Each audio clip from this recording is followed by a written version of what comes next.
What happens when a billionaire walks into her own dealership and gets treated like she doesn't belong? Naomi Caldwell built one of the most successful luxury car brands in America.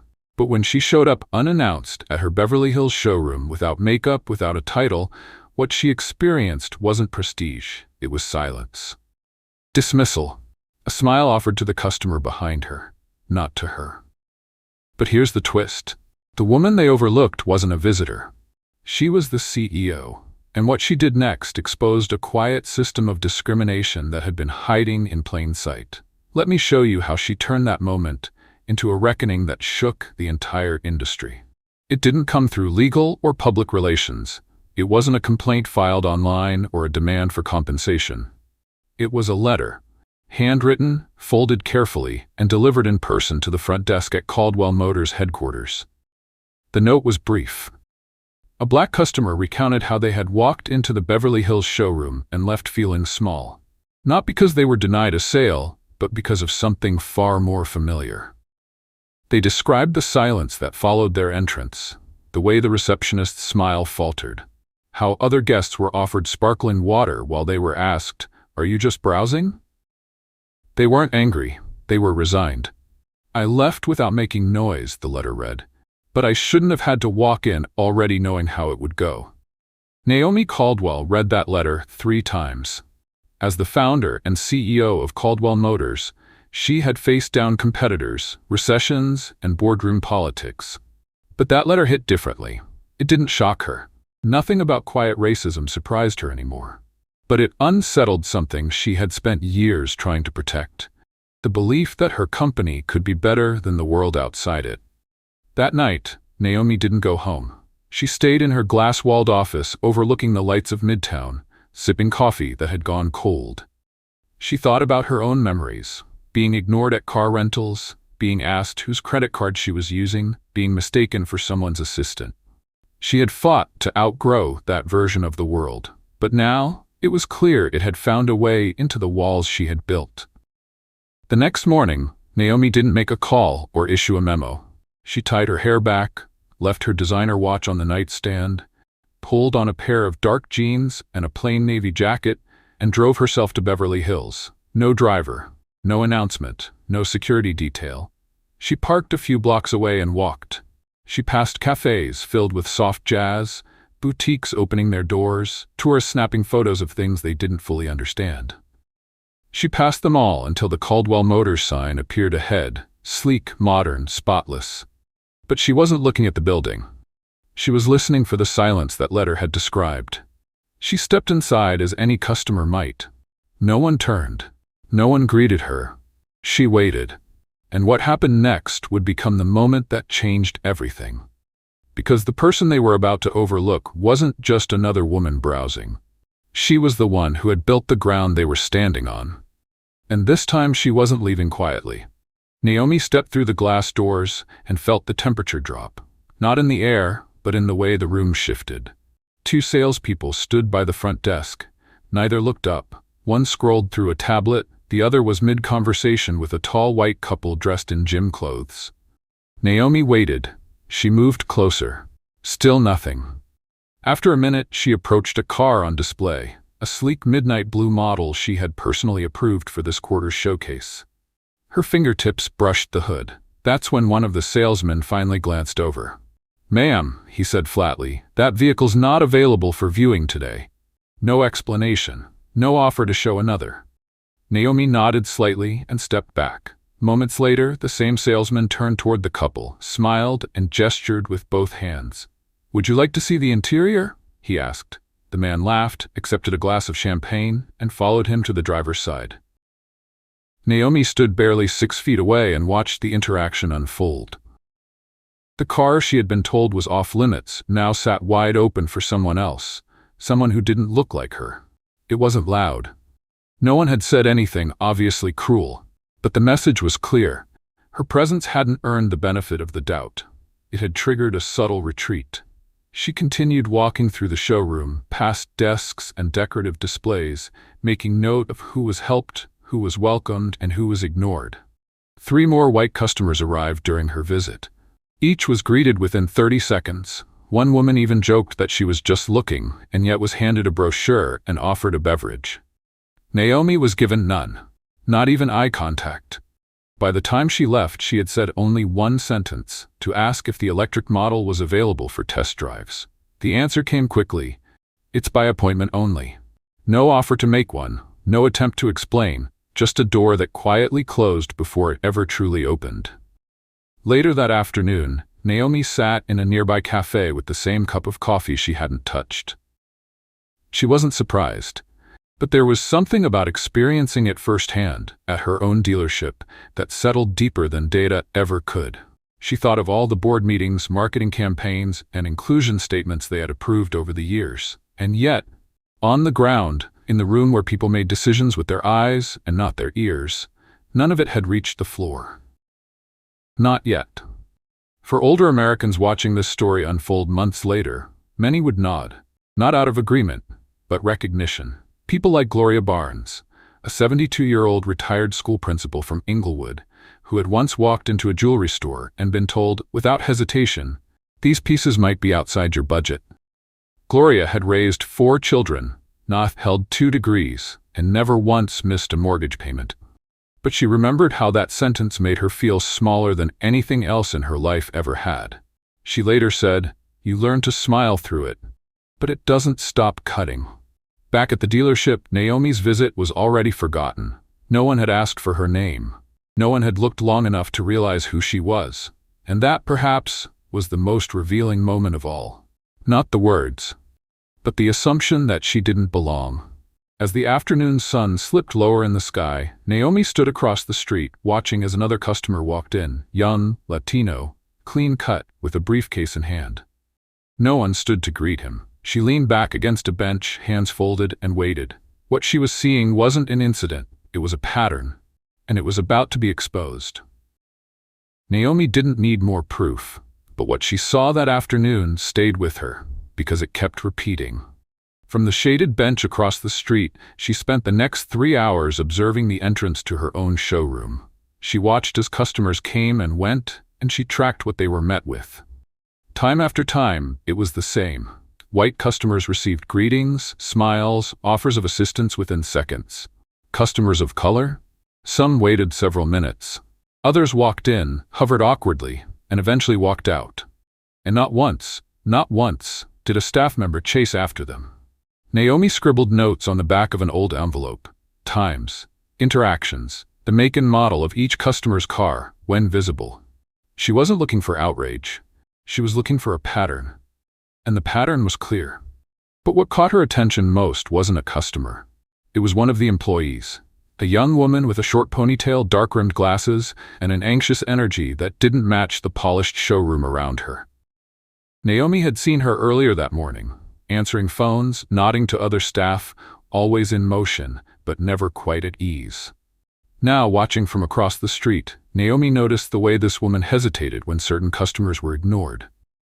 The way her body tensed when a black man was waved off at the entrance. It was subtle, an extra second of pause, a look down at the floor. But Naomi saw it. She had lived that kind of silence before. It wasn't complicity. It was discomfort, a quiet kind of disagreement, the kind that often goes unnoticed because it doesn't make noise. Naomi circled the name from the badge she had glimpsed earlier, Melissa. That evening, after the showroom had closed and the lights were dimmed, Naomi returned, not through the front, but near the service entrance, where employees filtered out in ones and twos. She waited in her car until she saw Melissa exit, shoulders hunched, tote bag clutched tightly. Naomi stepped out and approached her slowly. "Excuse me," she said. "Do you work at Caldwell?" Melissa nodded cautiously. Naomi didn't introduce herself. She didn't want to scare the girl off. Instead, she handed her a folded note with just a phone number and said, "If you ever feel like talking, really talking, I'm here."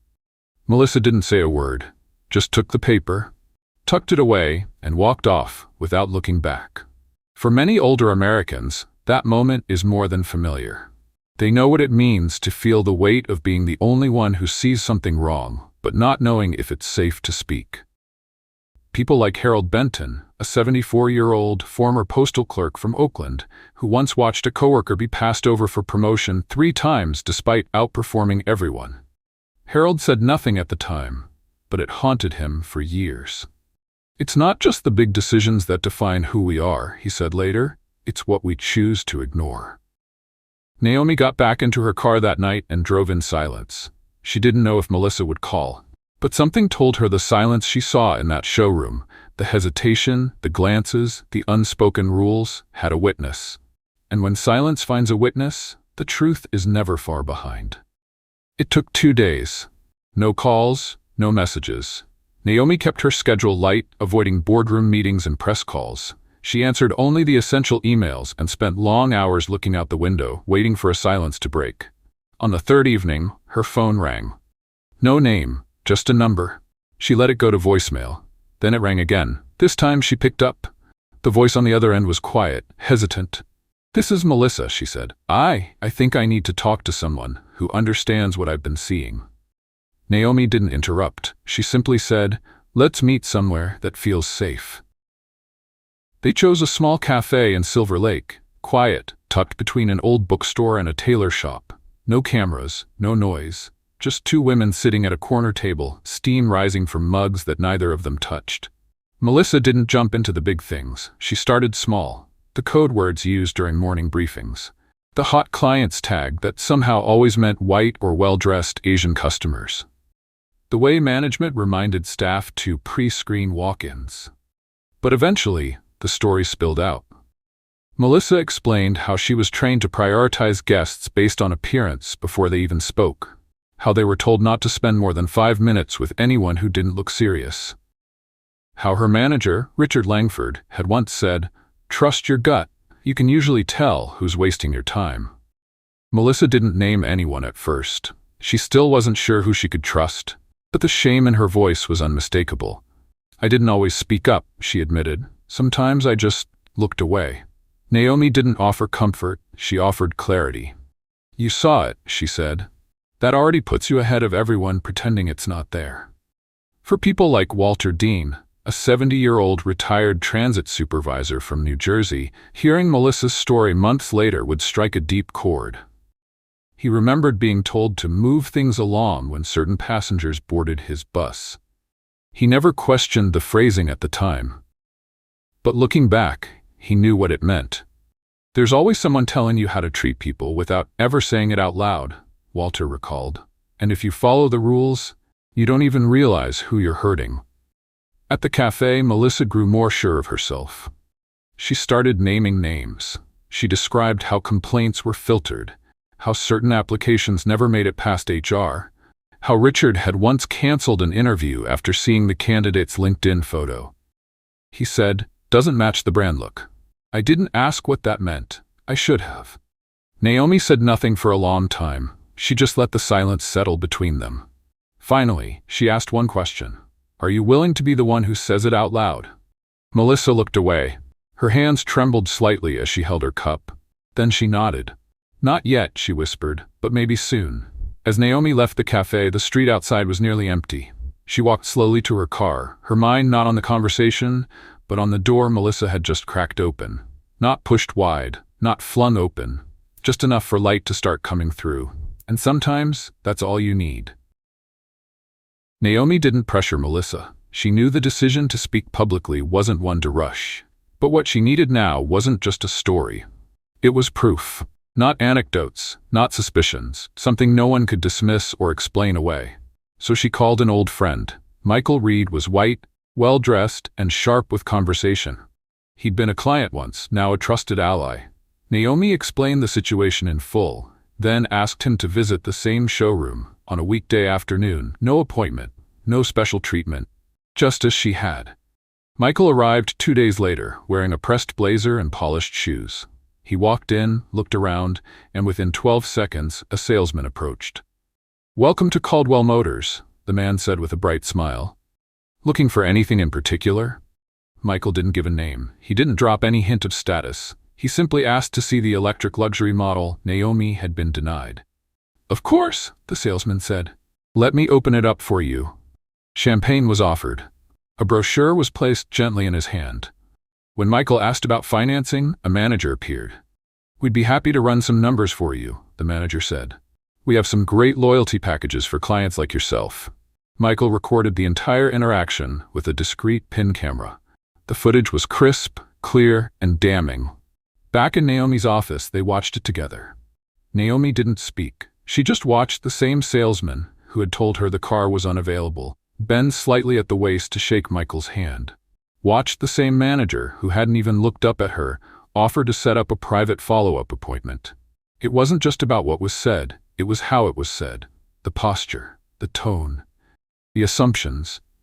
Naomi paused the video on a frame where the salesman leaned in, smiling warmly, arm extended. "It's not personal," she said aloud, more to herself than to Michael. "But it's not random either." Older viewers watching this part of the story later would likely feel a quiet ache rise in their chest. People like Darlene Price, a 67-year-old retired nurse from Chicago who once went apartment hunting with a white coworker, only to find the same building suddenly full when she came back alone. "It's not about what they say," Darlene later explained. "It's about who they say it to, and who they say nothing to at all."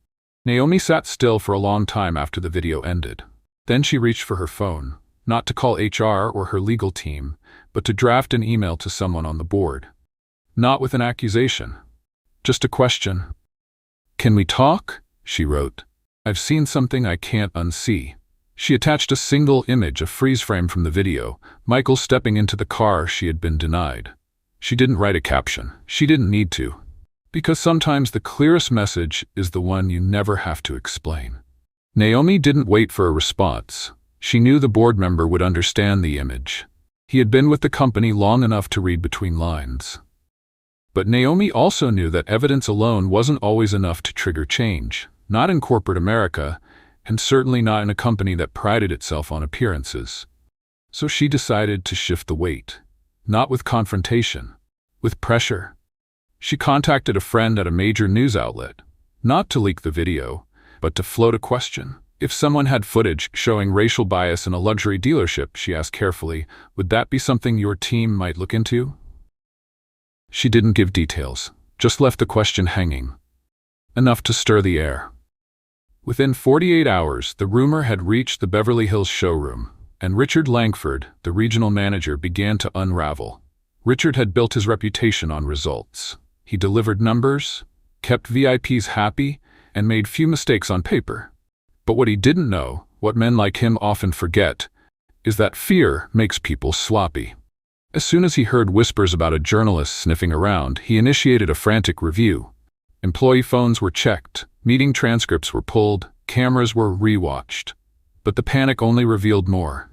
In trying to find a traitor, he exposed how tightly the system had been managed. Notes from private briefings surfaced. Slack messages that had once been off the record were now screenshotted and shared. And the more he demanded silence, the louder the questions became. Inside the company, a quiet tension grew. Employees who had followed orders without question were suddenly unsure what they had agreed to. Those who had kept their heads down began checking over their shoulders. Melissa felt it too.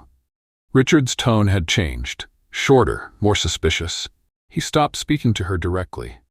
She overheard him mention cleaning house and getting ahead of the noise. He didn't say her name. He didn't have to. Naomi, meanwhile, remained silent. She didn't confront Richard. She didn't alert legal. She waited. Because sometimes silence isn't retreat, it's strategy. For older Americans watching this story unfold, many would recall times when the powerful tried to preempt exposure with aggression.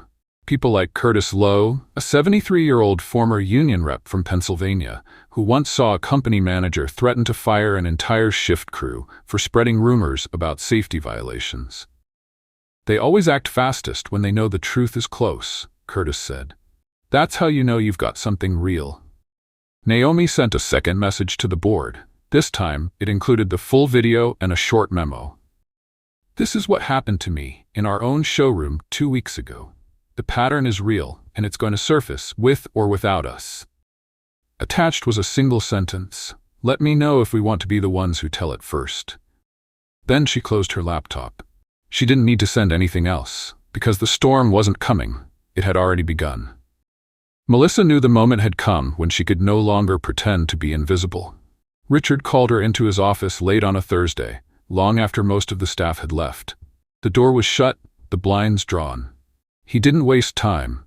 He asked if she had spoken to anyone outside the company. Asked if she had shared documents, leaked information, accidentally or otherwise. His tone wasn't angry. It was calm, almost rehearsed. But beneath the surface, Melissa felt the edge, the kind of edge that lets you know the smiling mask is about to drop. She denied it, quietly, carefully. Her voice didn't shake, but her hands did. Richard let the silence stretch, then dismissed her without further word. She walked out of the room, heart pounding, palms sweating. She knew he didn't believe her. And worse, she knew what came next. Isolation, subtle punishment, maybe even termination. But the fear that had once kept her quiet no longer felt like safety. It felt like weight, and she was done carrying it. That night, Melissa went home, opened her laptop, and pulled up every file she had quietly saved over the past year.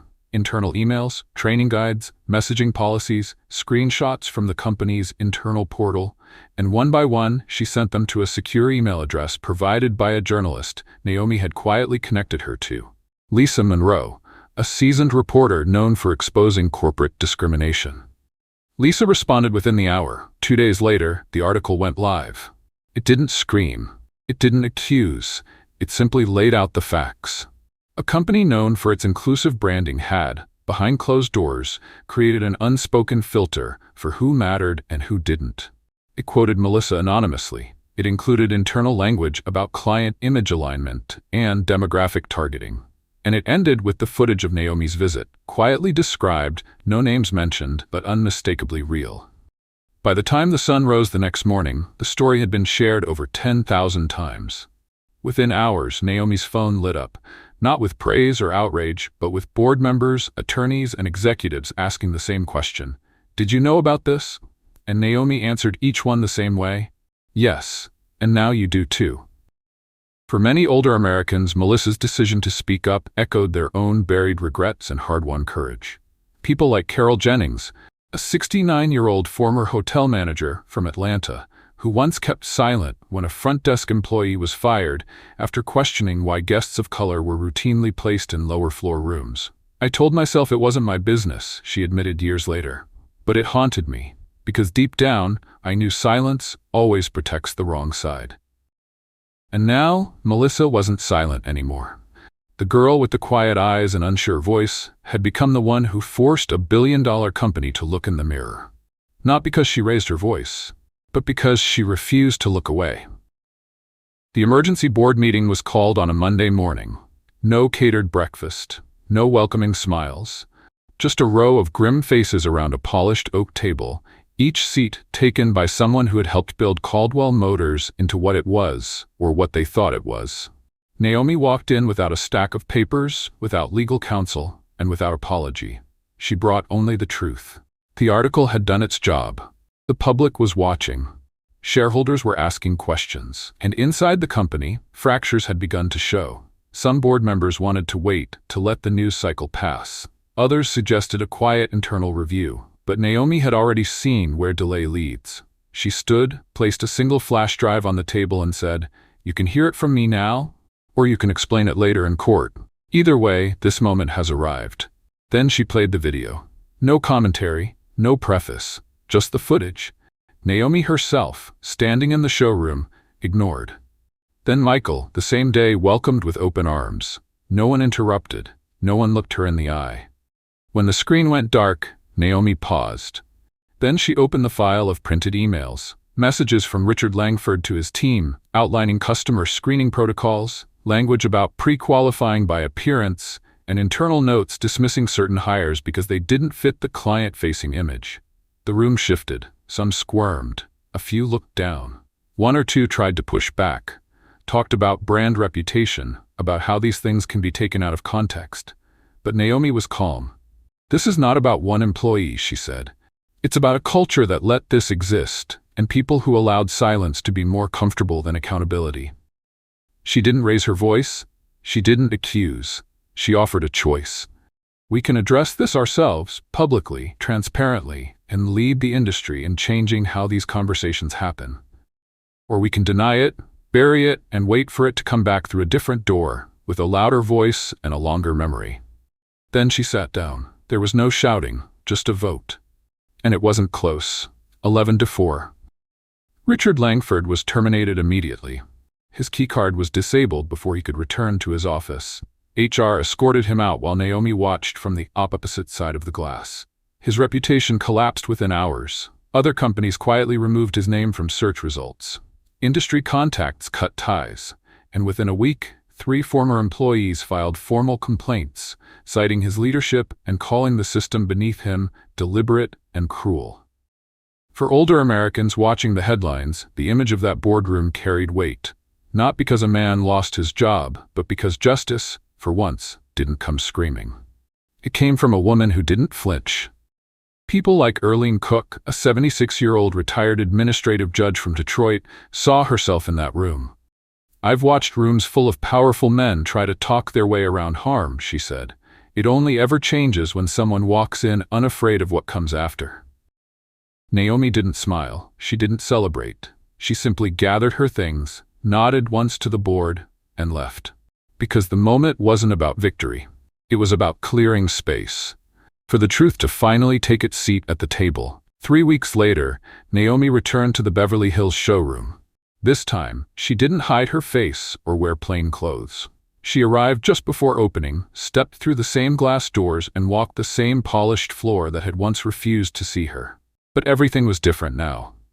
There was no announcement, no applause, just a quiet shift in posture. Staff stood a little straighter. Eye contact was held longer, and behind the front desk, a new sign had been installed, small, understated, but unmistakable. All guests, all backgrounds, all welcome. Naomi didn't say much. She asked to see the floor plans for a redesign, suggested a few adjustments to the lighting near the entrance, then stepped aside to let the team work. In the center of it all stood someone else, Melissa. No longer answering phones, no longer glancing at the floor. Now promoted to Director of Equity and Compliance, she led a short training that morning on unconscious bias, watched by a new wave of recruits, diverse, sharp, and ready to do more than sell cars. Naomi watched for a moment, then turned to leave. As she reached the door, Melissa caught up with her. "Thank you," she said, not as an employee, but as someone who had once been afraid to speak. Naomi didn't respond with words. She just placed a hand on Melissa's shoulder and nodded. Some acknowledgments don't need language. They just need to be seen. Outside, the sun was sharp against the glass. Naomi paused, looked back one last time, and took a slow breath. This wasn't a finish line. It was a new starting point. The press had moved on, but the changes remained. Mandatory bias training across all locations, a rewritten hiring policy, anonymous reporting lines, and a renewed mission statement written by those who once felt invisible. And more importantly, Naomi made one final pledge. Not in front of cameras, not for headlines, but in a letter sent privately to every employee at Caldwell Motors. It read simply, "Power isn't measured by how many people know your name, it's measured by what you protect when no one's looking. Our work begins with who we choose to stand beside, especially when standing alone would be easier." For older viewers watching this story unfold, it was never just about luxury cars or boardroom politics. It was about dignity, the kind that doesn't arrive with titles or fade with age. People like Thomas Rayford, 75, who had once walked out of a store without being served, said it best. Sometimes justice doesn't knock on the front door. Sometimes it walks in quietly and rearranges the room. And for anyone who's ever been misjudged, ignored, or underestimated simply because of how they look, this ending isn't just for Naomi, it's for you. Because truth doesn't always need to shout. It just needs someone willing to say it, at the right time, in the right room, without asking permission. If you've ever felt powerless in the face of bias, press 1. If you still believe decency can win, even quietly, press 2. Either way, your voice matters, and this time, the room is listening. If stories like this speak to you, and you want more stories that reveal the quiet fights, the quiet victories, consider subscribing. Not for the algorithm, not for numbers, but so these stories can keep finding the people who've lived them. Because silence isn't the end. It's just the space before someone speaks.